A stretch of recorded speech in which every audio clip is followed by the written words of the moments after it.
Hey, what's up everybody? This is Keith. I am an elite fitness coach as well as a nutrition expert. Also a dad of 4 and a former scientist. So that's actually going to help me a lot in this video today.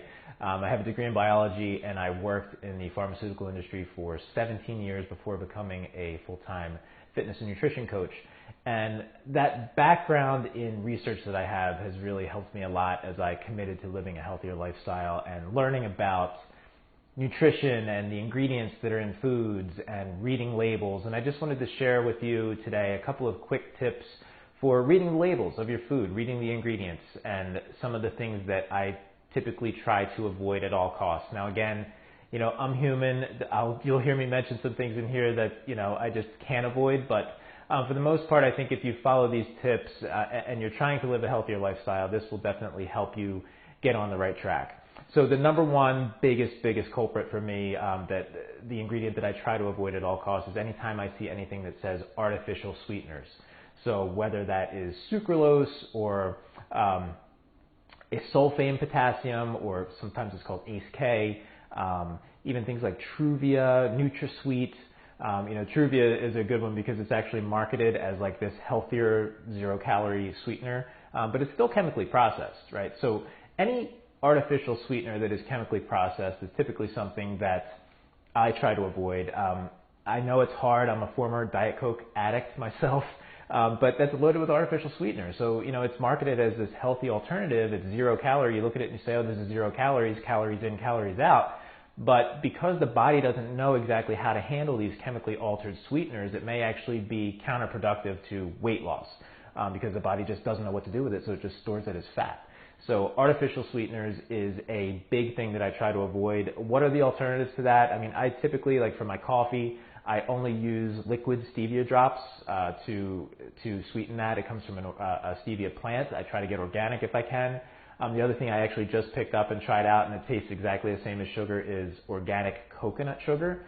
There's a lot of benefits out there of coconut that I could do a whole other video about, but coconut sugar I just find to be better than real sugar. So those are the things I typically use. You can also use raw honey, maple syrup, things like that that are natural. Again, you're not going to have the 0-calorie benefit in things like that, but you still have a cute little son that comes in and interrupts your live video. So again, artificial sweeteners is something that I try to avoid. The other thing that I try to avoid is soy. A lot of us hear about all the health benefits of soy, but there's actually been a lot of studies that, I kind of, as I use my research background, I looked into, where, soy has actually been tied to an increase in estrogen production, a decrease in testosterone production, an increase in Alzheimer's disease. Even something like soy lecithin, which is in so many foods that you typically purchase at the supermarket. Soy lecithin is actually a crude, waste product that is left over after this degumming process of regular soy oil. So basically it's pesticides and all kinds of solvents and contaminants and stuff, and it's used in our food, and it's approved by the FDA, which is the even scarier thing. There's even just an article I saw today on, hey Vicky, how are you? So there was even just an article that I saw today come up on my Facebook, and Joey's going to laugh at this one, where there was a guy who switched to soy milk, and he actually grew a big set of boobs. He grew huge man boobs. I'm talking like a C cup, because he switched to soy milk. And I definitely think that there's something to that. Maybe he has a case there. Because of this increase in estrogen production. So, hey, I'm a big fan of boobs. I just don't want to grow them myself. All right. So soy is something that I avoid also at all costs. High fructose corn syrup is another one. I think we've all heard about the dangers of that. And, a big reason for that is actually something like 99% of all corn produced in this country right now in the U.S. is genetically modified. So therefore, almost 100% of the high fructose corn syrup has something that is genetically modified in it. Again, sometimes you just can't avoid it.